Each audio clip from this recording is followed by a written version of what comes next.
Welcome to the SCHEELS Outdoors podcast, your source for information on hunting, fishing, and all of your outdoor passions.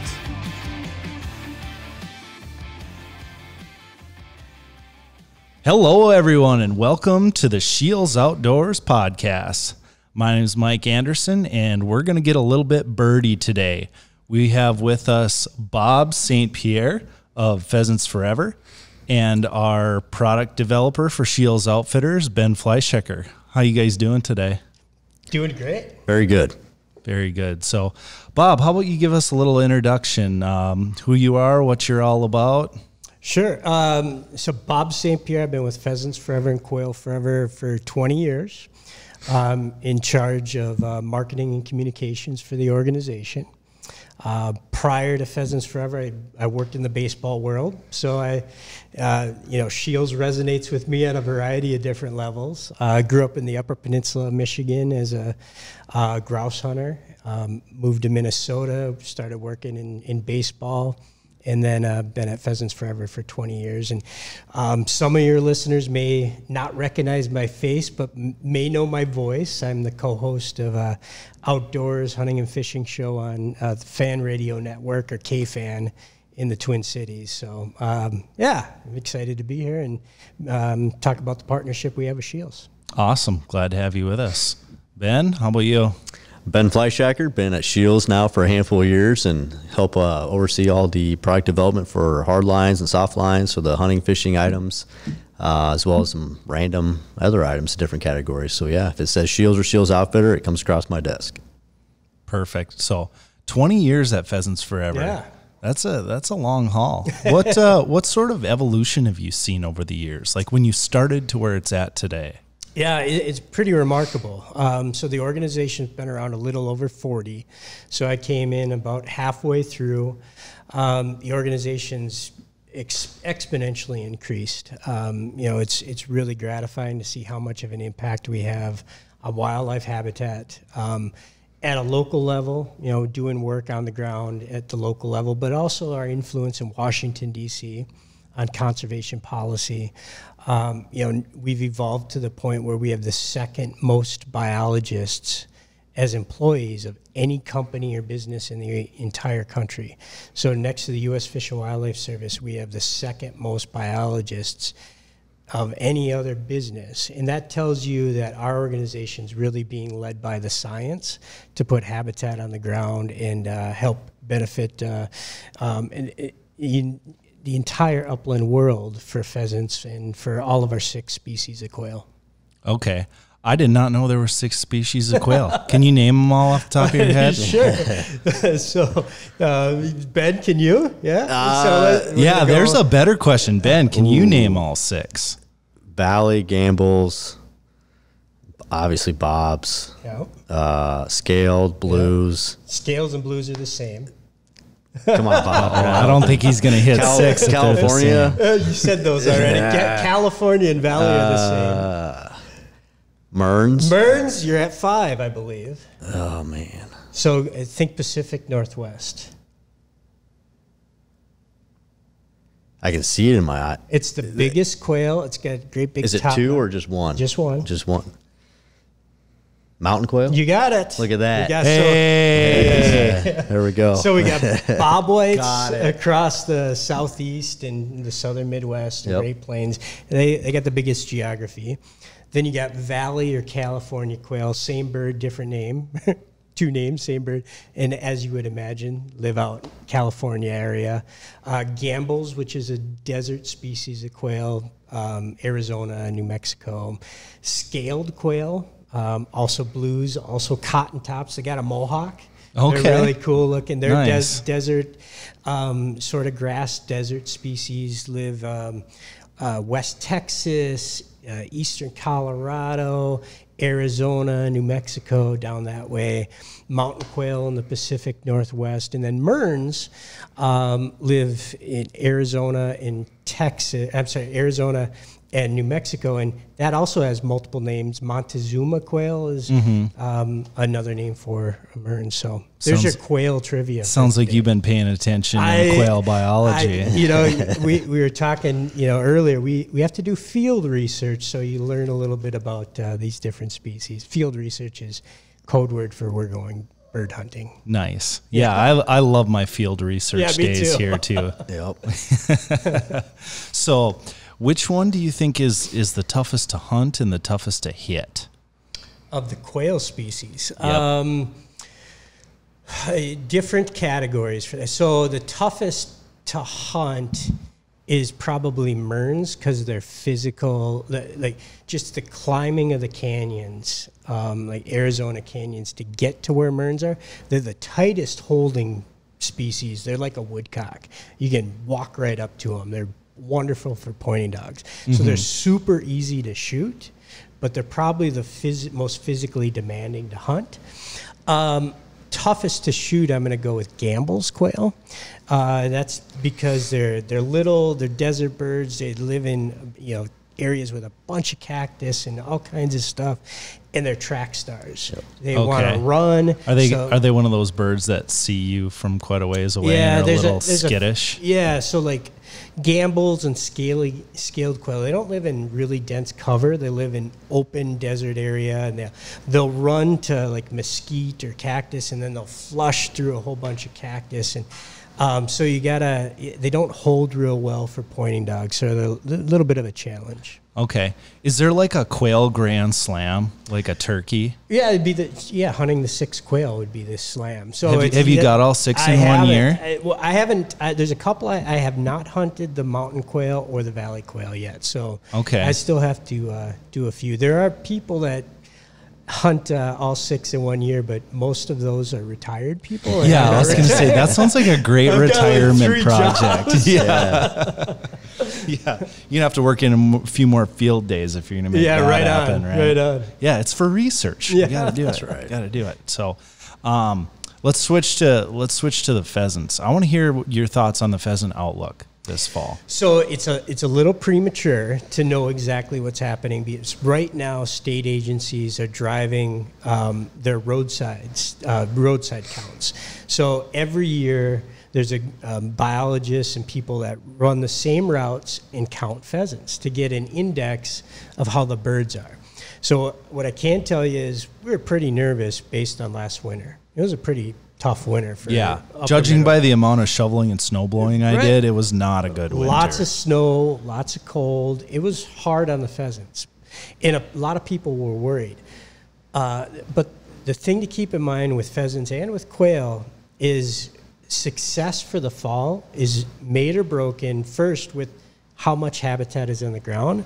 But second, when it comes to weather, it's spring nesting weather that's the most critically important. So tough winter, which was hard on hens. We really don't care too much about what it means for roosters through the winter because ultimately you only need 10% of the roosters to maintain a population because a rooster can service a whole bunch of different hens, right? Hens are the key. You have a tough winter, hens are not necessarily as healthy. You want hens to be healthy coming into nesting season because they can produce more eggs. So we did have a tough winter, but nesting season was pretty good. We had early moisture, which created good cover for nesting and created insects, which is what the chicks are going to feed on when they hatch. We didn't have a whole lot of gully washers or cold, wet spring. It was like almost ideal for spring nesting season.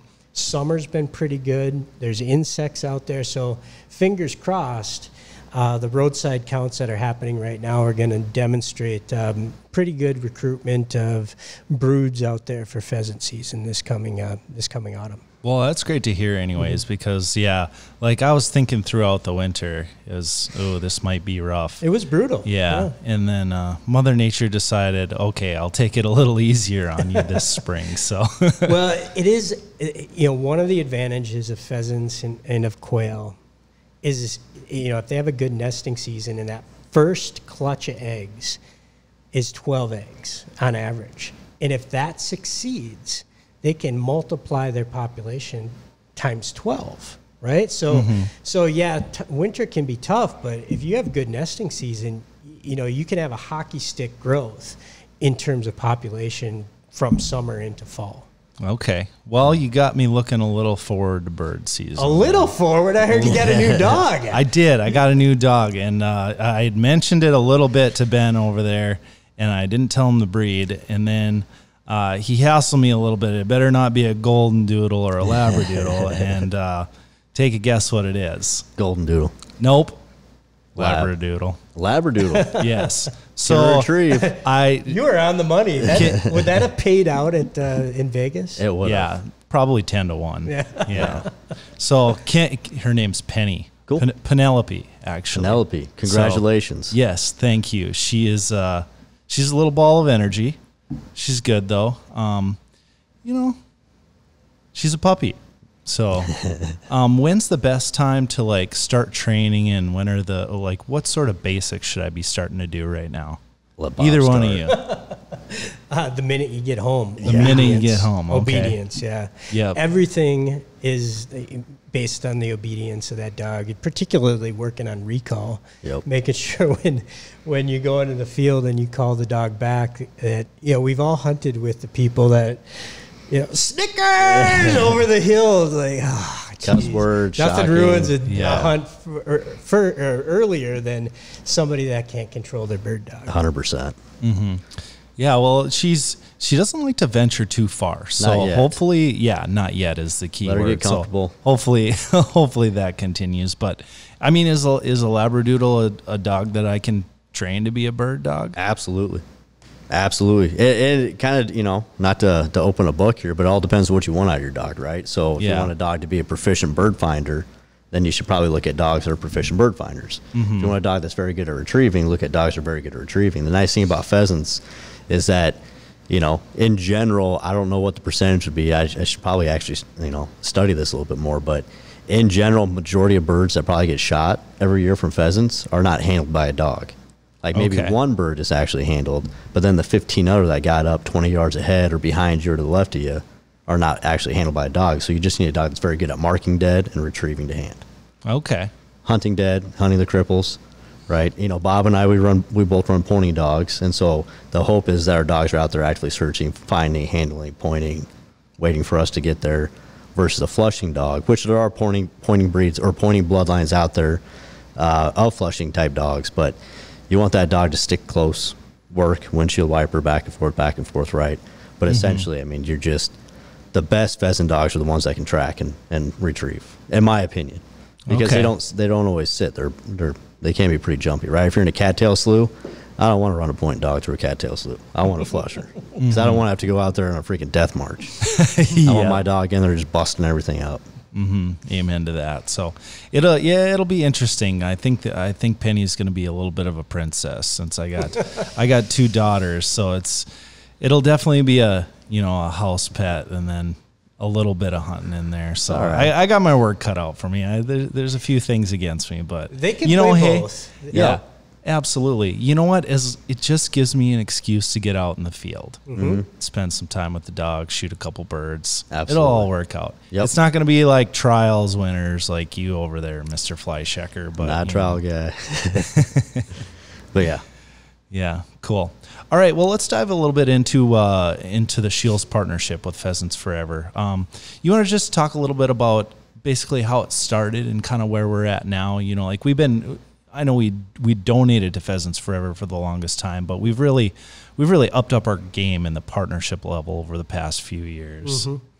Yeah, so if you roll it back about 4 years, you know, we had been buying inventory and selling it ourselves, Pheasants Forever and Quail Forever, through our own warehouse, our own store. And, you know, our mission, the reason we exist is frankly not to sell merchandise, right? That's SCHEELS' business model, right? Our mission is to create wildlife habitat, and we had gotten into the merchandise business to create a diversified revenue stream to fill our habitat mission. Well, over time we looked and we're like, this just is diverting our energy from what we should be doing. And we came to our friends just up the road, 94. We're based in the Twin Cities. You guys are just over the border in Fargo, and had a real wonderful conversation about how can we collaborate and how can you help us sell merchandise with our name, Pheasants Forever and Quail Forever's logos on it, and help us get back to staying focused on our habitat mission. And, here we are looking at tremendous growth in our merchandise sales, both in what our chapters are buying with our brand on it through you guys to then go and fundraise on, so our banquet items, but then also growth in our retail merchandise, things people are buying in front of the hunting season, which we're so passionate about, running our bird dogs and buying dog vests and hunting vests, but then also lifestyle stuff. The upland hunting is part of my identity, and this is what people buy me as Christmas presents, and being able to do that through SCHEELS has made just a tremendous amount of sense and profit for us to keep doing our mission of creating more wildlife habitat. That's very cool. And, the product lineup is so much more than just, taking a stock polo out of a catalog and slapping on a Pheasants Forever logo. I mean, we've got some serious quality gear out there, stuff that's tried and tested in the field and something you'd be proud to wear. So Ben, can you just walk us through a little, maybe not the entire lineup because we got a lot of stuff there, but maybe just some of your favorite pieces or stuff that's new and you're really excited about. Yep. And so, for new this coming fall, the partnerships have grown from the national vendors, right? The nice thing about SCHEELS is at the end of the day, we're brand to brands, right? So we've got Orvis, we got Duluth Pack, Game Hide, Browning, SCHEELS Outfitters. I mean, I'm sure I'm missing somebody. Sims, yep. Sims is new this year. So we got some super attractive brands out there. From actual pieces and garments, I mean, it's all over the board. We've got some fantastic outerwear pieces. We got some fantastic lifestyle pieces. Essentially it's the whole kit, right? So a customer, brand new member of Pheasants Forever, Quail Forever can jump on the website, go to the Pheasants Forever product page off of our website as well. And I mean, they can get outfitted head to toe, legitimately head to toe, from base layers to socks to outerwear to the hunting pants, the shirts, the shooting jackets to the vests. We've got every type of vest you can think of, and so it's fantastic because this is all, co-branded with each other, no matter who it is, if it's Sims or if it's Orvis or if it's Game Hide or Core Resources or SCHEELS Outfitters. And the nice thing is that a portion of those funds go back to the habitat. And so it's one of those things that, it's not like any of us here sitting at this table needing an excuse to spend money on product, but it's just that knowing hey, I can justify this because I'm giving back to habitat, but I also really wanted this. And so it's kind of a 2-for-1 thing. And, I'm sure a lot of people out there too, I'm not ashamed to support a habitat organization on my shirt, on any of my equipment, right? I eat, sleep, breathe habitat. It's all about the habitat. And so at least I know my money's going back to the habitat versus, sometimes to someone else's pocket, right? That's not supporting it. And something that I find super gratifying about the relationship with SCHEELS. So obviously you guys want to help us sell product with our brand on it and contribute back, but it goes even a step further where if somebody listening here, part of a youth hockey team too, right? They're bird hunter and they love hockey. They come into the Pheasants Forever store through our website, pheasantsforever.org or quailforever.org, buy a upland bird hunting vest. But then they also buy, some Minnesota wild gear or a new pair of skates or a fat bike or cross-country skis, whatever it is. And you came through the Pheasants Forever store to buy whatever you're going to buy from SCHEELS. SCHEELS gives a royalty donation back on that entire purchase, hockey gear, Vikings gear, you name it, back to our wildlife habitat mission. So it's not just, hey, we just want to sell as much gear to the Pheasants Forever audience as possible. It's legitimately the SCHEELS culture is about, hey, how do we help environmental sustainability through better wildlife habitat that's going to clean the water, protect our soils, create habitat for, pheasants, but pollinators and monarch butterflies and places for you and your Labradoodle to go access public land. Love it. That's a super cool concept for sure. So what is you got to tell me a little bit about the Sims collaboration. I don't know what's going on there. Please fill me in. It's key pieces within their assortment that we've got embroidered with Pheasants Forever, Quail Forever. Is it like rain gear stuff or what? Everyday lifestyle pieces that are functional from hunting. And so, and that, kind of the theory behind that, I don't know if anybody ever thinks that, wonders that out there in the general public, but we try to make sure we have the right products, right? So there's always going to be some of those outliers that, we might sell a handful of those pieces, and, the juice is worth the squeeze to an extent, but we want to make sure they're putting the co-branding on whatever product it is, on some of the top movers, some of the best pieces. So that way we're getting more of those items out there and also giving more money back to the habitat for the birds. So it's a business model that I don't think a lot of people are necessarily utilizing out there. It's a very unique situation with Pheasants Forever and SCHEELS, but we're very strategic on what we do with those products. And there's a lot of crossover, cast and blast, man. Absolutely. There you go. Right, the bird hunting crowd loves to go fishing in the summer, and Sims is a brand that I love wearing in the summer, and being able to rock a Sims vest with a PF logo on it. Hell yeah. Yep. Yeah. Right on. That's pretty cool. I mean, bird season isn't open all year. You gotta keep yourself busy somehow. Dog season's open all year. Dog season is. Yes, season, I am learning that right now for sure. So, all right, for each of you, what is your one favorite piece out of the collab lineup? Yeah. I'm going to say that Orvis, the entire Orvis lineup is really sweet. There's a new vest, green vest that I know is going to be a kind of, I'll put my blaze orange over the top of it. What's the name of that Orvis? The Orvis one, I'm not sure. Is it the Pro Series? Yeah. Yeah. Is it the Poplin? Or not the Poplin, it's the puffy one. Anyways, it's a really cool green vest. Got the zipper right here, so you're not going to interfere with your gun mount. You can put your phone in there so you can take a selfie with your dog and the rooster. Afterward. Because, you didn't go hunting if you didn't take a selfie. Heck no. Right? It's got to be Instagram official, man. Yeah. Love it. Is that available for sale right now?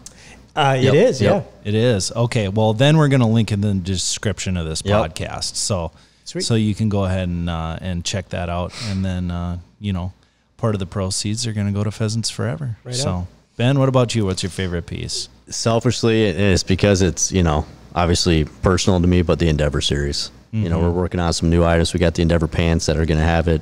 The Endeavor pants just continue to succeed for us. We're doing the Sandhills pant, I believe, again too, in a limited run, and then we're working on the vest and the jacket. So all those are more of that higher tier. Well thought out. I mean, some of the fabrications that we're using are just absolutely bulletproof. Not literally, but weatherproof, I should say. Briar proof, everything else. It's kind of born in the fire of the grouse woods all the way out to the Chucker Hills in Idaho. I mean, all that, the entire system and series has just been, north to south, east to west. It's been tested. So it's SCHEELS Outfitters branded. But. Perfect. I half expected that, but I still wanted to hear it from you. So I'm a big fan of the Endeavor series too. Like those pants, you can tell that there's some serious thought and effort into it, and they perform. So kudos to you on the development on those. Thank you. Yeah, I think it's wonderful that we have a guy that's part of this collaboration helping build gear, who's a volunteer with the local Pheasants Forever chapter. He's got 5 bird dogs. He's hunting rough grouse up north to prairie grouse in the beginning of the season. I mean, who better to create these products than somebody that absolutely embodies our organization? So, if he wasn't working for SCHEELS, he'd probably be working for us. It's a good backup. Yeah, you better not say too many nice things. I can see his ego growing. It's not ego. It's speak. Can I hunt pheasants and grouse every day for 4 months? But it's pretty cool you volunteer too. So thank you. Yep, absolutely. It makes a difference. Okay, so we touched a little bit on quail and pheasant outlook, a little bit about the partnership. Before we close this out, I want to hear some hunting stories. So I want to hear each of your all-time favorite bird hunting stories. Ben, you want to start? Yep. So this one's tough because it's always going to go between a new shooter or a new dog, right? I mean, because we've all had opportunity, or I shouldn't say opportunities, examples of owning dogs at least. of seeing something that no one's ever going to believe, or you just had to be there for it, right? And so I know just 20 stories you probably have just alone, Bob, but for me, it was taking out a good friend's kids for the first time. I try to get involved with the youth as much as possible. Growing up, it's not an opportunity that I had all the time, but I was fortunate enough that my family did bird hunt. We did way more bird hunting than we did big game hunting, which I know is usually polar opposite, where it's always big game hunting versus upland hunting. But we were diehard. I mean, we used to get so angry during deer season because we couldn't go out quail hunt back in Nebraska, because you do not want to be anywhere around woods, right, during the rifle deer season. But yeah, so it's taking the kids out. Again, we kind of mentioned this in a different podcast, but a lot of my hunting, I'd probably say dang near 100% of my hunting is all in public land. I was fortunate enough growing up and then also being in Nebraska for such a long time that I had access to a lot of private land, but over the years it sells, it gets leased up. There's a handful of different leasing organizations out there right now that are just kind of chewing up all the private land that I used to be able to hunt, because if I could hunt private land, I was not the only person that could hunt the private land, right? My family didn't farm at the time or anything of that sort. So knocking on doors to get permission, but they're also giving it to other people. So it's not public, but it's private, but also multiple people are hunting as well. And so to those landowners, it's more of a, why not make money off this, So you can't blame them. But anyways, going back to the story, I apologize on the tangent, but is watching them, each kid shoot their first bird over my dogs off of points, and just everything was picture perfect. And I could not believe they're actually roosters and quail. Like you assume it's a hen every single time when a dog goes on point, and you're talking and walking a kid up there that takes 20 minutes to get there.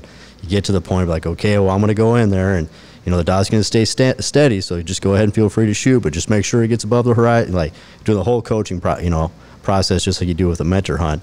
And it's sure enough, it's a rooster. And then the next time it's a covey of quail, and they're just picking these birds off, and it's just one of those magical moments I'll never forget. It's always been etched in my mind. And it makes it more special, I guess, in my opinion, because I've done a lot of mentor hunts.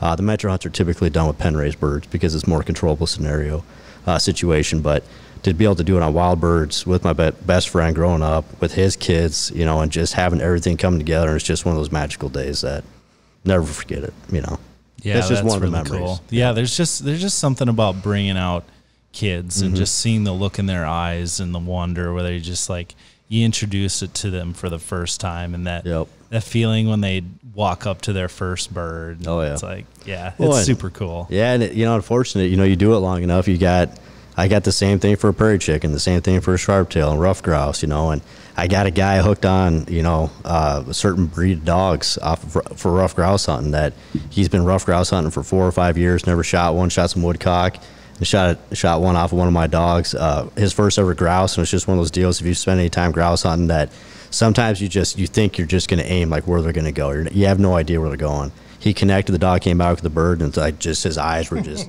probably shooting a case of shells over 5 years, not hitting a grouse, and it finally happened, Like you were laughing because you know what it's like. Oh yeah, been there. Yeah, exactly. But yeah, so I mean, it's every species, so it's just amazing because, if you have that passion, right, you have so many memories. I can't remember every single bird, but I can remember some special ones.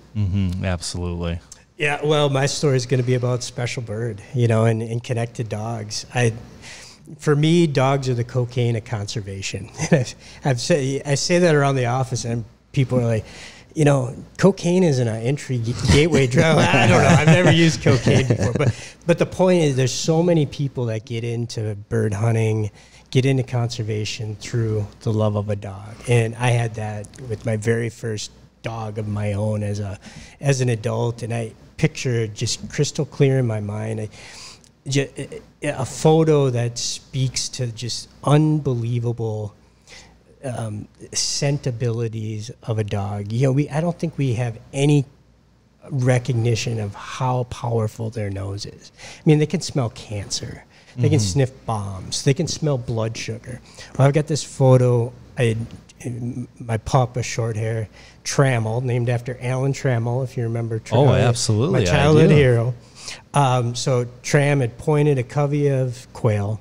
I shot a bobwhite, male bobwhite. She's bringing it back to me and locks up on point, and I can actually see a rooster. So think about that for a moment.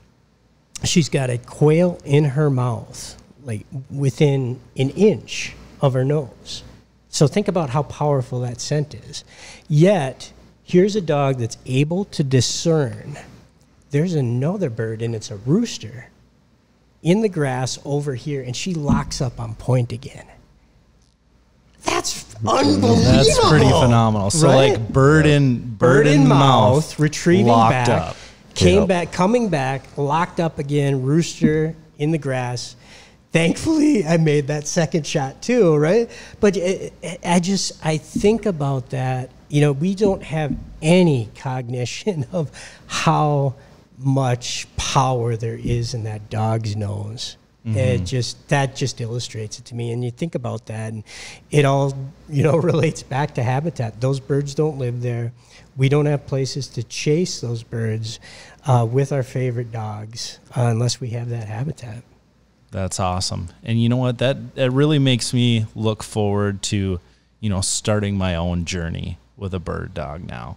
Like, cause I've never done any of that before. Like we had a yellow lab at my parents' place. Like basically got it as I went off to college. I was like, yeah, I'm leaving, but I'm leaving a dog here. So they probably liked it more with me out of the house and the dog there anyways. But anyway, I didn't have a chance to help like train her or anything like that. So it'll be really fun to get started with that. I'm looking forward to it. Take the pictures. Yes. Not just for the gram. Yeah. Take them. So, like Ben mentioned, that first grouse, the first pheasant with that dog, you will cherish that photo forever. Oh, absolutely. You don't have to tell me twice to take pictures. I mean, I got the social media job for a reason. So you'd have to tell me to put the phone away more than to take pictures. Facebook the shit out of it. There we go. Perfect. All right. Well, Ben, Bob, thank you so much for your time. Thank you.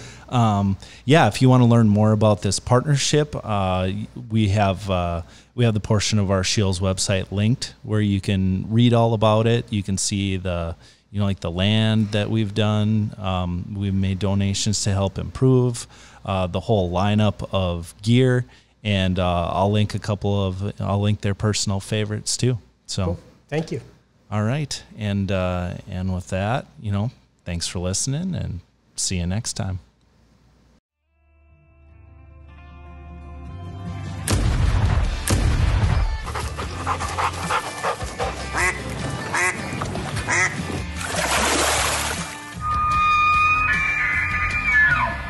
Thank you for listening to the SCHEELS Outdoors podcast. Stay tuned for future segments and visit our social media pages, SCHEELS Outdoors on Facebook and Instagram for daily updates.